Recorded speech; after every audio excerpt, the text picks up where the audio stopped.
we'll just see though. I got to go back and talk with the team and see what makes the most sense. That's really all it boils down to. I'm very disciplined in the sport of boxing, in life in general. It's getting to that point, but if it makes sense, it makes sense. The numbers, I know when the numbers come out, the numbers did very well. The gate did very well. I proved that I'm a draw in the sport of boxing. I proved that the people want to see me. They come out, they support. The same thing that we talked about we were going to do in the DMs before you picked your man. 2026, you're doing it. Promise? Remember, you promised. You're the promoter. Well, I got you. Listen, in the DMs, I got your word on it. All right, just stand on it. Good luck, handle that business, okay? I don't know. You know what I mean? You know, Devin's season. I just seen something the other day. Keyshawn was saying it like, you know what I mean? He was calling Devin out when he knew he wasn't even ready. You know what I mean? He was calling Devin out when he was 5-0, knowing he wasn't ready. So that season just... Devin Haney issues an ultimatum to Keyshawn Davis, demanding he forward the contract and promising to systematically dismantle him with overwhelming dominance. Come out swinging, come out wild like he does. But you know, I'm gonna break him down. I'm gonna crush him. I'm gonna step on him. Years of intense animosity have defined the relationship between Keyshawn Davis and Devin Haney, with both fighters driven by unwavering pride and fierce competitive spirit. I was always around Shakur as an amateur and shit. So Shakur introduced me to Floyd, Devin Haney, all that type of shit. So there's a hell of times I'm around Devin Haney and we 24 fitness playing basketball, regular shit before niggas became celebrities type shit, or just who we are today. And it just never showed. It never even looked me in my eyes. It never showed me respect. Like it never. Shakur always like, yo, this nigga Keyshawn, this, that, third. He be like, for real? That nigga still a kid. Like, he just never gave me my respect. He sunned you. You know what I'm saying? So it's like, big nigga, you know goddamn well, nigga, now I'm here, nigga. And everything Shakur been saying, nigga, I lived up to it and then some. Fuck you talking about? And he's still, like, his father used to, it's crazy because my beginning of my professional career, his father used to be like, oh, shit, the businessman. According to Keyshawn Davis, facing an opponent who used performance-enhancing drugs fundamentally shifted his perspective on boxing and revealed Devin Haney's underlying vulnerability. He fought a guy with steroids and it changed his whole career. It changed how he talked. It changed everything. So us seeing Devin Haney doing all of this with a person that had 0.1 estrogen, and we all seen that Ryan Garcia was still in there getting tired. And it's like, bro, I'm sorry. There's no other word to put this. You're a bitch. Excuse my language. That's how I feel. You're soft. You don't know how to take your L's. You a person that been given everything all your life, a daddy's boy, making sure you've been straight all your life, and now you took your first loss. I feel like you don't really know how to take it. Granted, I wasn't in there fighting Ryan Garcia, but you asked me how I feel. You done took it always as suing and all that extra shit. I feel like, bro, you soft, bro. Keyshawn Davis continues his impressive streak, demonstrated through his commanding performance against Jermaine Ortiz, positioning himself perfectly for the anticipated showdown with Devin Haney. Keyshawn Davis goes out and dominates Ortiz, beats him pillar to post, and knocks him out in the 12th round. 11th round body shot put him down. 12th round body shot took him out. I was really impressed with Keyshawn that night. How about you? Yeah, no, I was impressed because Ortiz was a handful. And I think that's the best I've seen Ortiz fight. We know that he's a championship spoiler, right? If you're not careful with guys like Ortiz, they can win quiet rounds, and next thing you know, you're in trouble in the later part of the rounds. This fight could have turned out that way, but Keyshawn never allowed Ortiz to play the spoiler, and he closed the show. If Keyshawn wouldn't have got that knockout in the end, then I probably would have picked apart that performance a little bit and been like, you know what, man, Keyshawn wasn't at his absolute best. He could have done this. He put it in another gear. It was a big moment, a big stage, but he closed the show, and he never let the spoiler play his role. Shakur Stevenson offered high praise for Keyshawn Davis, explaining how he's trained alongside his brother and numerous other fighters, yet none have matched Keyshawn's exceptional skill level. It's like this, right? It's kind of, I'm not going to say it's kind of unfair. What you mean? It's unfair for these fighters to the point where that's really my brother, and we could really help each other. Tommy Smalls analyzed the escalating conflict between Devin Haney and Keyshawn Davis, emphasizing how crucial timing and preparation are in professional boxing. He remembered Keyshawn challenging Devin early in both their careers, specifically when Keyshawn held a 5-0 record, suggesting Davis might have lacked sufficient experience then. Smalls stressed that proper seasoning is essential before fighters accept certain challenges. However, he recognized both Devin and Keyshawn have developed simultaneously in the sport, making their future encounter even more compelling. Smalls anticipates an excellent fight that fans eagerly await, while questioning whether weight divisions might affect the result, originally expecting Devin to face Shakur Stevenson first.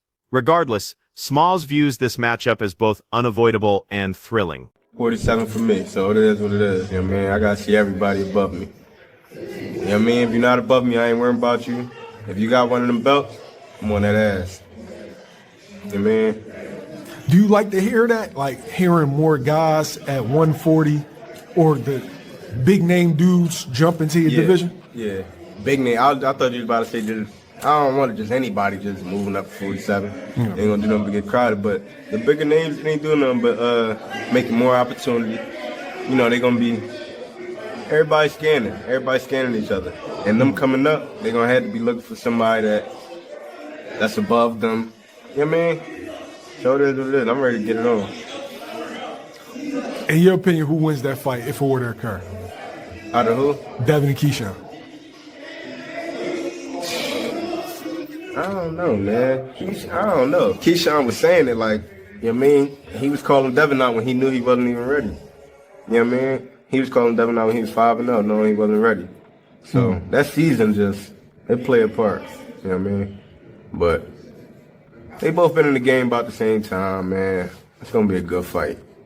It's going to be a good fight for sure. Do you think the weight is going to play a role? I honestly thought Devin and Shakur would end up fighting first. You know what I mean? Me too. I thought they would end up fighting first, but Davis controlled every aspect from opening bell to final round, dictating tempo and systematically wearing down Ortiz with surgical precision. His offensive arsenal flowed seamlessly between body jabs, devastating hooks, crushing uppercuts, and perfectly timed combinations, maintaining relentless pressure that prevented Ortiz from establishing any comfortable rhythm. The bout concluded spectacularly with Davis delivering a 12th round knockout following brutal body punishment. This emphatic victory on such a significant platform demonstrated both his technical mastery and his ability to deliver when stakes are highest. The triumph established Davis as a legitimate contender in the division, proving he's prepared for elite-level opposition. And he had a good game plan, Jermaine Ortiz, and he's just not that guy.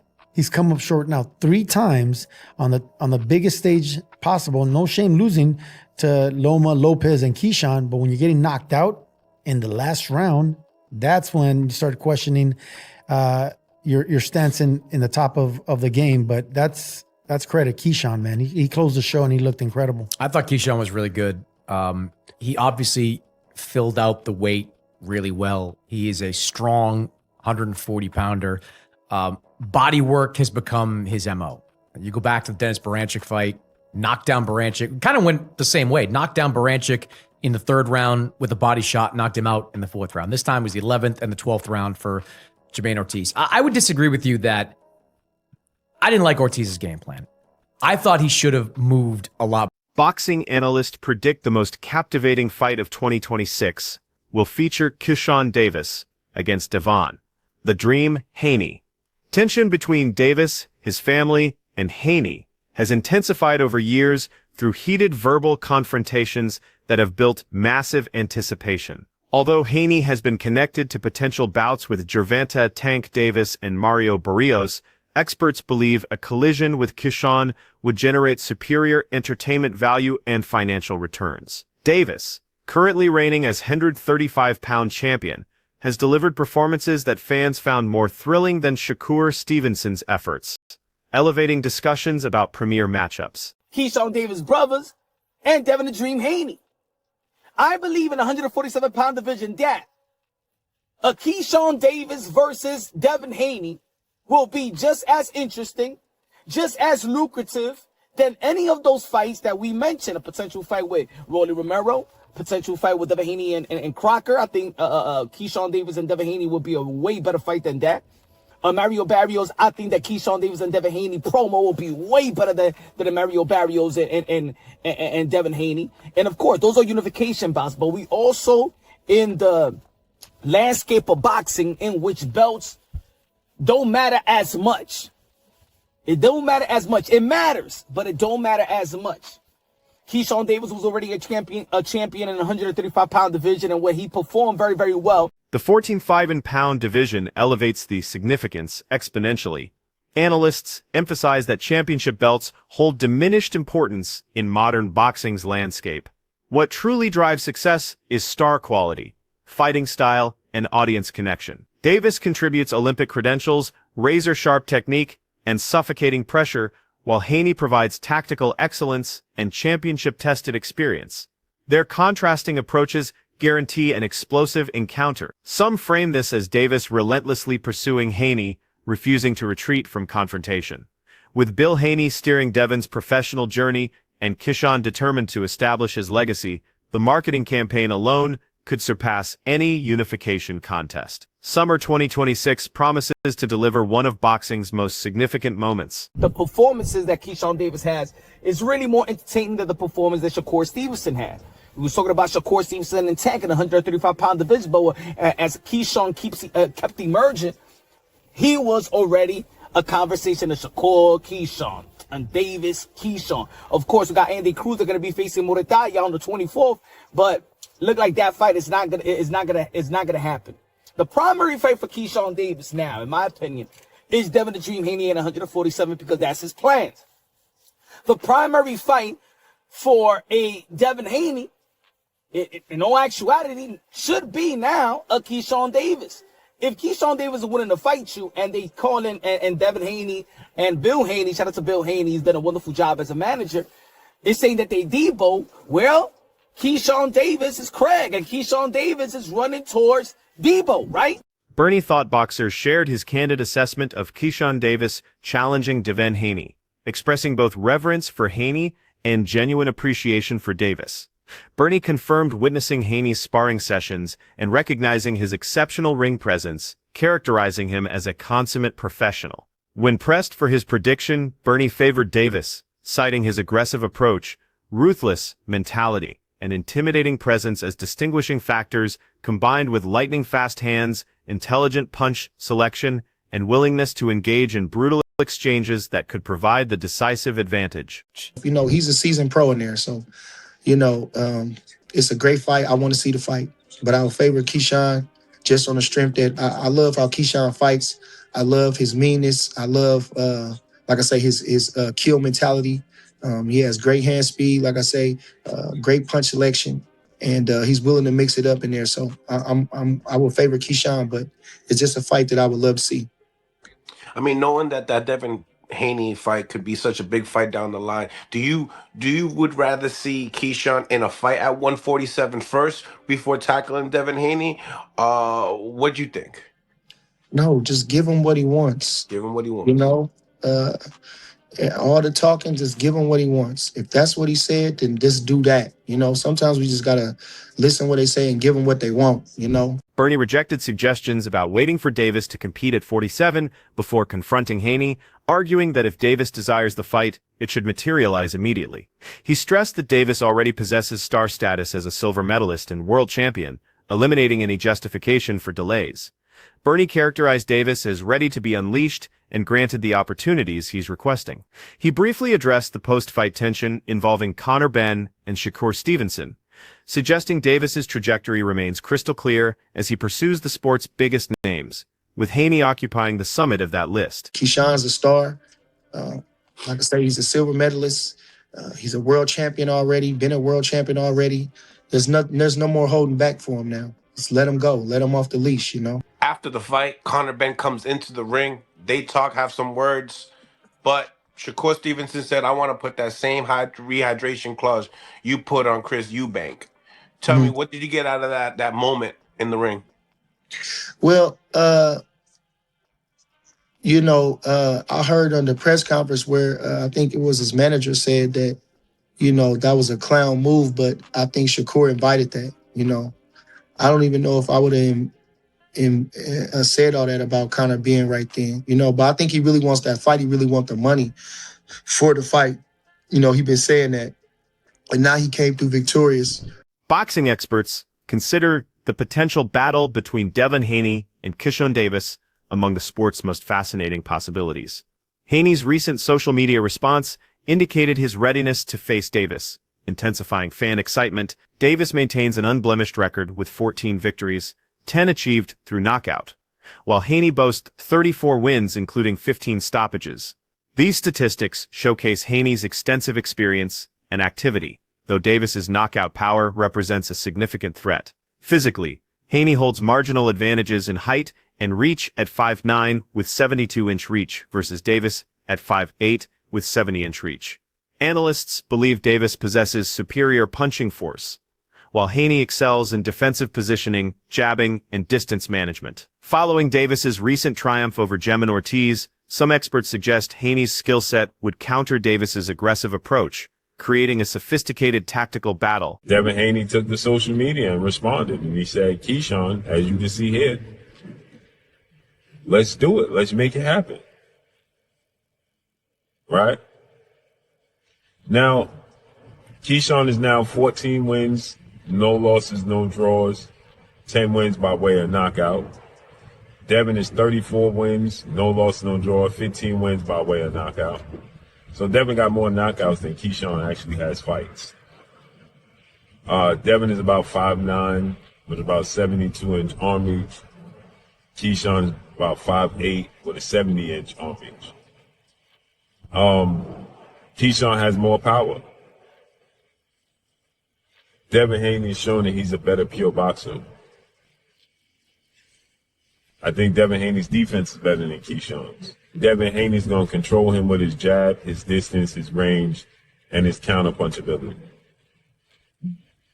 I think this is going to be the most skilled, talented fighter that Devin Haney has fought outside of Lomachenko.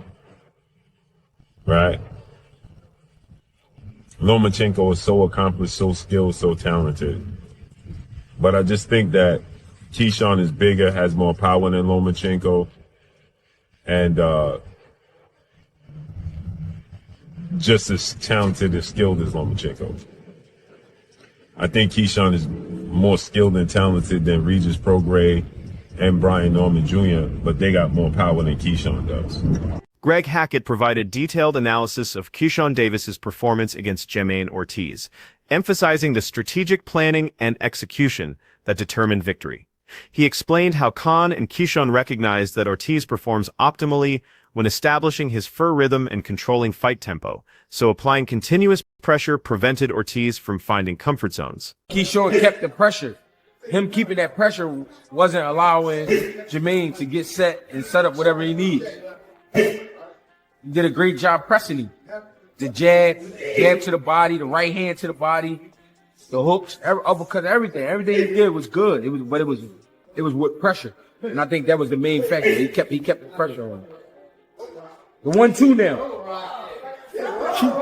Keyshawn's timing is fucking incredible. Like coming off the layoff, right? Coming up to another division. In my mind, I'm thinking that was going to be the first thing to suffer. But he had his timing from round one. Yeah. I mean, it wasn't nothing for him really to pick up on because Jemmin Ortiz is a rhythm fighter. He got to feel good to get his shot off. I mean, he gotta know that you slowed down for him to get his shot off. Hackett celebrated Keyshawn's offensive diversity, featuring body jabs, downstairs right hands, hooks, and uppercuts, delivered through constant forward movement. This pressure strategy proved crucial, keeping Ortiz frustrated and unable to implement his typical setups. Hackett particularly admired Keyshawn's timing precision, remarkable considering the lengthy layoff and divisional change. Most expected timing to deteriorate first, yet Keyshawn displayed sharp accuracy from round one. Since Ortiz requires rhythm to function effectively and needs opponents to decelerate for creating openings, Khan and Keyshawn never provided those opportunities. Hackett observed how Keyshawn pursued the stoppage during later rounds despite commanding comfortable leads, revealing hunger and determination. The sustained pressure, precise timing, and refusal to coast ultimately destroyed Ortiz's resistance, perfectly capturing why Keyshawn dominated completely. That was the main thing, keeping that pressure. Stayed in his face. That was very important. He seemed to be pressing for the stoppage. Late rounds, he predicted the stoppage. Even when he had to fight, like he was comfortably ahead, he kept pressing the gas. He kept pressing the gas. Did you know that he was going to get Maine out of there late? I didn't know he was going to get him out late. I knew it was a possibility, especially the way he was hitting him to the body. He was landing good, clean shots to the body, and you could tell Jermaine ain't like it. And I had tweeted after the second round, and I said all Keyshawn got to do is keep going to the body, and that's what ultimately ended it. The body work. I mean, you could tell he's just a lot better. He's just a lot better fighter than what Jermaine is used to. I think the size. It's not that Keyshawn is a real big guy, but his approach is like a big guy. That's it for today's video. Stay tuned until next time.